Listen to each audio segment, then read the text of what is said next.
Leli, punah mi dah. Leli awak. Pai leka deh pai. Yang aku pergi pada Debbie tat. Be aduh laleh nak pucak peluk puji. Lonjak ulah ke dalam hanu apa? Hamidah kadang leh. Hamidah hai. Nai pegang mak kah masalahnya.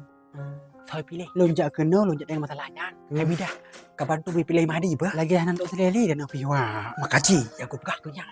Ji kan terutap. Terutap kan yang anak roy pilih. Okey lah awak apa? Leli. Leli. Hau aku. Kuatral kagak buat. Ni dia okay. Hana le jantungku raka. Pakai lagi burung hiku. Wah lagi burung. Kepada malam kaya tim tengunku. Ulah dah fikir lah kah? Kan kau pilih Mahdi juga. Kah mangat kau pegah.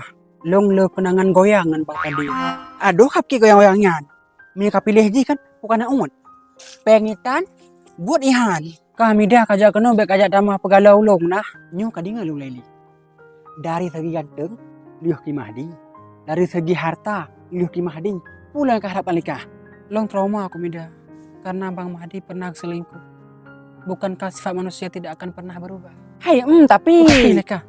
Diduain lebih sakit daripada segalanya. kenapa sosok bijak tak sempat Leli?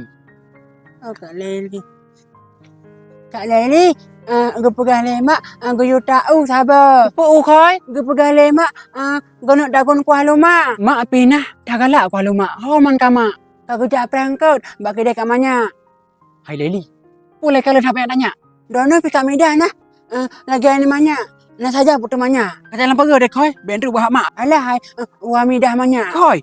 Ujak kena aku lu kenapa? Alah mi dah ira premen ji. Ino tanya mak kami dah.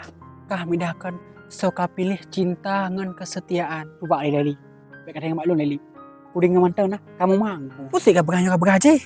Ada nah merek do tubuh rok nah. Mau mangga sih. Alah ini mi dah.